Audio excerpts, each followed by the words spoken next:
નમસ્કાર ખેડૂત મિત્રો, આજે આપણે મહારાષ્ટ્રની અંદર આવેલા છીએ. મહારાષ્ટ્રમાં એક ખેડૂત ભાઈ કે જેમનું આ ખેતર છે, ભીંડા બનાવેલા છે અને મલ્ચિંગ પણ છે. અને આમ જોવા જઈએ તો બે ભીંડાના છોડ વચ્ચે અંતરની વાત કરીએ તો લગભગ 1 ફૂટના આસપાસનું અંતર પણ રાખ્યું છે. પણ અહીં આપણને એવું કોઈ અંતર જોવાનું મળતું નથી. મોટાભાગે ભીંડા નજીક રોપવામાં આવે અને એ રીતના ખેતી કરતા હોય મોટાભાગના લોકો. પણ અહીંયા એમણે જરાક અલગ ખેતી કરી છે. તો એમણે કેવી રીતના ખેતી કરી અને શું ટ્રીટમેન્ટ કરી એ આપણે એમના પરિચય સાથે જાણીએ. તો સૌપ્રથમ તમારો પરિચય આપજો. શું નામ છે તમારું? રમેશ ગોંદે મહાલા. રમેશ ગોંદે મહાલા. અને આ ગામ કયું? ઉદવા નિશાળપાડા. ઓકે, ઉદવા નિશાળપાડા. હવે આ ભીંડાની ખેતી તમે કેટલાક વર્ષથી કરો છો? 17-18 વર્ષ થઈ ગયો. 17-18 વર્ષ. અચ્છા, બિયારણ તમે કયું નાખતા? પહેલા કયું રોપતા અને હમણાં કયું છે? પહેલા બી એ જ રોપતા છે અને હમણાં બી એ જ છે. એટલે કયું બિયારણ છે? એ રાધિકા છે. રાધિકા. આજે તમારા હાથમાં જે પેકેટ છે આ જ ને? આ રાધિકા. આ રોપા તમે દર વર્ષે આ જ રોપો? હા, એ જ. બરાબર. તો અત્યારે હાલમાં આપણે જોઈએ તો તમારા ખેતરમાં લાગ પણ બહુ સારો દેખાય છે, ભીંડાના છોડ પણ સારા દેખાય છે અને કહેવાય ને કે ક્વોલિટી પણ સારી દેખાય છે. તો તમે શરૂઆતથી શું ટ્રીટમેન્ટ કરી એ થોડીક વાત કરો. એને આપણે એ ઔષધ નેટસપના ઔષધ છે. હા, આ નેટસપની દવા છે. હા, આનો ઉપયોગ તમે કરેલો? હા, એનો ઉપયોગ કરેલો છે. ભીંડા જ્યારે રોપ્યા બી ત્યારે કેવી રીતના રોપ્યા અને કેવી રીતનું થોડીક વાત કરો. સ્ટાર્ટમાં એ પહેલે એ ભીંડામાં થોડા લાખેલા અને ભોળીની તેમાં એ બી બોડીને રોપેલા. બીને પટ આપેલો. હા, ઓકે. પછી બીજું પછી જમીનમાં ઉગી નીકળ્યા પછી શું કર્યું? નહીં. હા, પછી લાવી કાઢ્યો. હા, પછી રોપી દીધા. હા, રોપી દીધા. પછી રોપીને ઉગી નીકળ્યા પછી તમે શું કર્યું? પછી એક અઠવાડિયાને પછી ડ્રિંચિંગ કર્યો. અચ્છા, એક અઠવાડિયું થયું પછી તમે ડ્રિંચિંગ કર્યું. હા, એમાં શું કર્યું? કાલે બોલી દેવાની, વાંધો નહીં. તે 4 બોટલ છે ને. હા, NPK, ઝિંક અને શેત, આનું તમે ડ્રિંચિંગ કર્યું. અચ્છા, કેટલાક છોડ થયા પછી? કેટલાક મોટા થયેલા? એટલાને ડ્રિંચિંગ કર્યું. અચ્છા, મતલબ 4-5 પાના? 4-5 પાના થયેલો. હા, પછી ડ્રિંચિંગ કર્યું. હા. અને હમણાં કેટલા મહિનાના છોડ થઈ ગયા? એ આને 3 મહિના આસપાસ 3 મહિના થઈ ગયો. 3 મહિના થઈ ગયા. અત્યાર સુધીમાં ઉત્પાદન કેટલું લીધું? ઉત્પાદન કાઢ્યું 18 દિવસ થઈ ગયો. હા, 18 નહીં, 20-22 દિવસ થઈ ગયો. 20-22 વખત તોડ્યા? હા, તોડ્યા. હા. તો ભેંડા નીકળતા છે 100 કિલો 80 કિલો.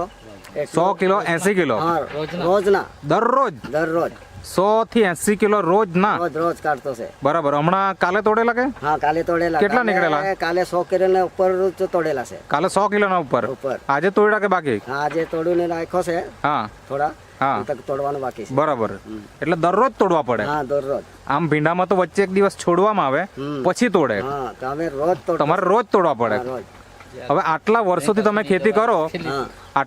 તમે ખેતી કરો તો દર વર્ષે એવું જ થતું કે દરરોજ તોડવું પડે કે પછી આ વર્ષે જ એવું થયું? નહીં, આ જ વર્ષે થઈ ગયો. અચ્છા. પહેલા જ લગાડતો છે ને. હા, તો 20 કિલો 25 કિલો નીકળતા છે. અચ્છા, આ કેટલા ગ્રામ છે બિયારણ? એ 3.5 230. હા, 230 ગ્રામ. 230 ગ્રામ. અચ્છા, આટલું જ છે? આ એક જ પેકેટ? હા, એક પેકેટના થોડા વધારે છે. એક પેકેટથી થોડુંક વધારે. ઓકે, એટલે એટલું તમે કઈ નહીં. એક મિનિટ. મતલબ આના ઉપર જે લખેલું છે કે 230 ગ્રામ લખેલું છે, બરાબર ને? અહીંયા તમે મિત્રો જોઈ શકો છો. જો અહીંયા ઝૂમ કરીને બતાવું. આ 230 ગ્રામ. આવા કેટલા પેકેટ રોપેલા અહીંયા?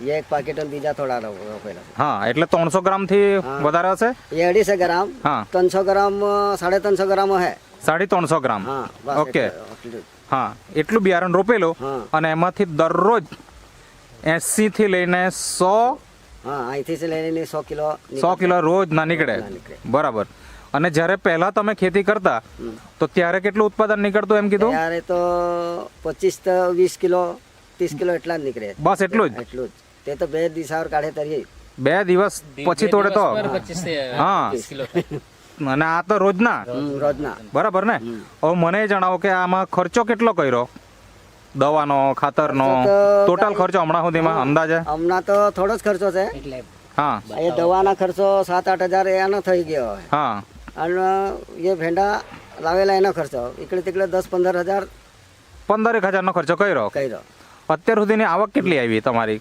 કમાણી કેટલી થઈ આમ આવક હમણાં 50-60 હજાર મેં થઈ ગયો એટલા કમાઈ લીધા હા આ ખર્ચો કાઢી નાખતા હા ખર્ચો કાઢીને ખર્ચો કાઢીને તમે 50-60 હજાર રૂપિયા હા કમાયો કમાઈ લીધા હમ. અને હજુ કેટલા ચાલશે આ ભીંડા એવું લાગે તમને એ તો ચાલે હમણાં 3-4 મહિના ચાલે 3-4 મહિના હજુ એટલે વરસાદ પડે ત્યાં સુધી તો ચલાવવાના જ ચાલવાના તો બીજા કેટલા પૈસા કમાશે તમે તો મહિનાના અઠવાડિયાના 10,000 12,000 10 થી 12,000 અઠવાડિયાના તમે કમાઈ 15-16 હજાર પણ થતો છે અચ્છા પેલા તો હા બરાબર અઠવાડિયામાં. હા 15-16 હજાર સુધી પણ થાય હા તો મહિનાના કમસે કમ 50,000 તો થઈ ગયા ને હા તો 50,000 ગણે તો થઈ જાય ને તો 3 મહિનાના તમે બીજા 1.5 લાખ રૂપિયા કમાશો એવું કહેવાય કમાશો. અને આ અત્યારે 50,000 થી વધારે કમાઈ લીધું તમે કમાવાનું, વધારે. એટલે ટોટલ 2 લાખ રૂપિયાની આવક થશે આવક થાય બરાબર ને અને એ પણ કેટલાક બિયારણમાં ખાલી 300 300 ગ્રામ 350 ગ્રામ બિયારણમાં કોઈ માની નહીં શકે કે નહીં, માનવાનું તો કોઈ માને જ નહીં એમ કહેતો હતો કાંઈ એ કોઈ માનવાનું જ નહીં એમ હા પણ આપણા ખેતરમાં કોઈ આવે તો માનવું પડે હા એ તો બરાબર બરાબર ને આમ વાત સાંભળીને કદાચ નહીં માનીએ હમ. પણ ખેતરમાં આપણે જ્યારે જઈએ ત્યારે આપણને જોવાનું મળે કે કેટલું ઉત્પાદન છે બરાબર ને તો દર વર્ષે તમે કેટલું કમાતા દર વર્ષે તો કાંઈ ઉત્પાદન કમે તો 50-60 હજાર કમાવતા હોય બરાબર હા એટલું જ ને આ વર્ષે 2 લાખ રૂપિયા તમે કમાવાના તો સારું થયું ને સારું થયું જાસ્તી પણ કમી નહીં થાય હા એનાથી પણ વધારે થઈ શકે એમ થઈ જાય બરાબર એનાથી ઓછું તો નહીં થાય નહીં થાય બરાબર ને હમ. તો તમે ભીંડા બજારમાં આપે કે તમે ડાયરેક્ટ વેચે કે કેવું કરે ડાયરેક્ટ વેચે ડાયરેક્ટ જ તમે વેચે ડાયરેક્ટ વેચે કોઈ વેપારીને નહીં આપે એની કાંઈ નહીં એટલે ભાવ પણ સારો મળે સારું મળે બરાબર હમ.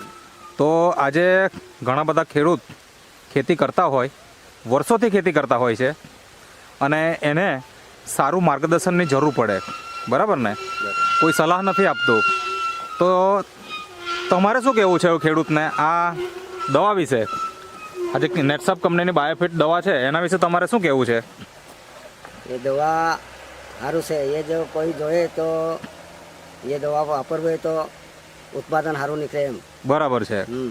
હા હવે કોઈ કોની લાગે તો પછી બોલવાનું કાંઈ આપી દેવાય એમ ખરી વાત કાંથી લાવે કાંઈ લાવે હમ કેવું ડિર્સિંગ કરવાનું કેવું ફહારવાનું હા કેટલા દિવસમાં ફહારવાનું બરાબર એમે બોલે તો કેવી દે તમે બીજું સામાં વાપરી આ ભીંડા તો કર્યા જ પણ એ સિવાય બીજા કોઈ ખેતીમાં વાપર્યું કે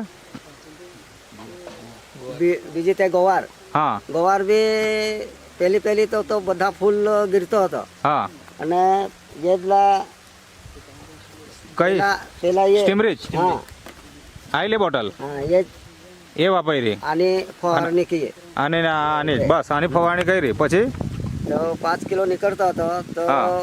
એ ફવાર્યું તો 25 કિલો તો ફવાર નીકળે 5 માંથી 25 હા એ 6-7 લાઈન ને બરાબર હા એટલે તમને વિશ્વાસ આવી ગયો એકદમ કે દવા બહુ જોરદાર જોરદાર પહેલા દિવસે લીધેલી ત્યારે કેટલોક વિશ્વાસ હતો કે નહીં હતો તે તો કેવું કામ કરે કે નહીં કરે તો તે ખબર નહીં પડે ને બરાબર અને થોડા કન્ફ્યુઝન તો આવે જ નહીં હા પણ હવે વિશ્વાસ આવી ગયો ને એકદમ હમણાં તો વિશ્વાસ આવી જ ગયો આ 7 કે કેટલા હજારની તમે દવા લીધેલી એમ કીધું એ 7-8 હજાર થઈ હા ગયા 7-8 હજારની તમે દવા લીધેલી હમ. તો ત્યારે પૈસા આપેલા ત્યારે તમને શું થયેલું આમ ગભરાટ જેવી થયેલી કે તેવું તો કાંઈ નહીં હા. એ આપણે એના કાંઈ નામ શૈલેષભાઈ શૈલેષભાઈ और રામજીભાઈ હા આ શૈલેષભાઈ આવેલા ये અચ્છા શૈલેષભાઈ પહેલા દિવસ આવેલા તો તમે એવું તો શું સમજાવ્યું કે એ લોકો આખી કીટ લઈ લીધી એ તો અમે એવું કીધું કે આ પ્રોડક્ટ અમે ઘણા માણસ લોકોને આપ્યું છે આનું રિઝલ્ટ સારું છે એકવાર તમે પણ યુઝ કરી જુઓ.